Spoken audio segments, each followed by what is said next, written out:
আসসালামু আলাইকুম, কেমন আছেন সবাই? আজকে আমরা চলে এসেছি সুবর্ণগ্রাম। এখানে ঘুরতে জায়গাটা চমৎকার। এখানে ঘোরার পরিবেশটা অনেক সুন্দর, বিশাল বড় এরিয়া নিয়ে আসলে পার্কটা। এখানে বাচ্চাদের রাইড আছে, বড়দেরও রাইড আছে, মানে খাবার দাবার সব কিছু মিলে অসাধারণ একটা জায়গা। তো আপনারা যারা এখানে আসতে চান তারা নারায়ণগঞ্জ ভুলতা গাউসিয়াতে এসে নেমে তারপর একটা অটোরিকশা নিলে যেতে পারবেন। অটোরিকশা ভাড়া 10 টাকা মাত্র। তো গাউসিয়াতে আমরা আসছিলাম বেড়াতে, সেখান থেকে আমরা সুবর্ণগ্রাম ঘুরতে আসলাম। তো এখানে হচ্ছে সুইমিং পুল, বোটের ব্যবস্থা। এখানে রাইডগুলো খুবই ভয়ঙ্কর। কয়েকটা রাইড এত ভয়ঙ্কর, বাচ্চাদের জন্য না আসলে এগুলা। বাচ্চাদের রাইডগুলো আসলে আলাদা ভিতর দিকে।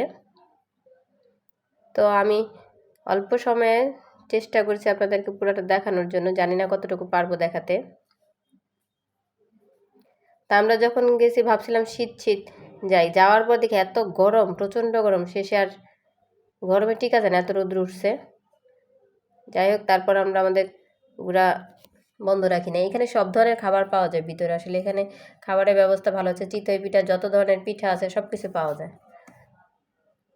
এখানে থাকারও ব্যবস্থা আছে, আপনারা কেউ চাইলে 2-3 দিন এখানে বুকিং দিয়ে হোটেলে থাকতেও পারবেন।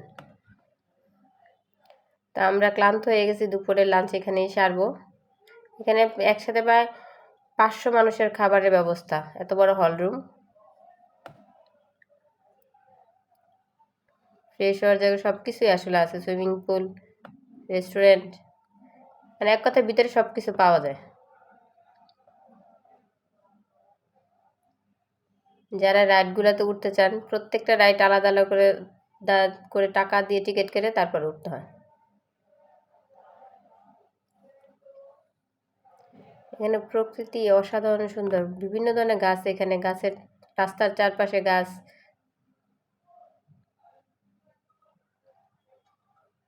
এখানে চাইলে পিকনিকও করা যায়, অনেক স্কুল, শুটিং স্পট সব কিছুই আসলে সবাই আসে এখানে ঘুরতে।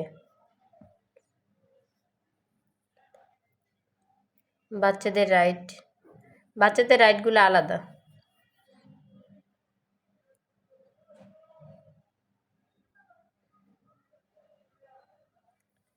পার্কটা আসলে অনেক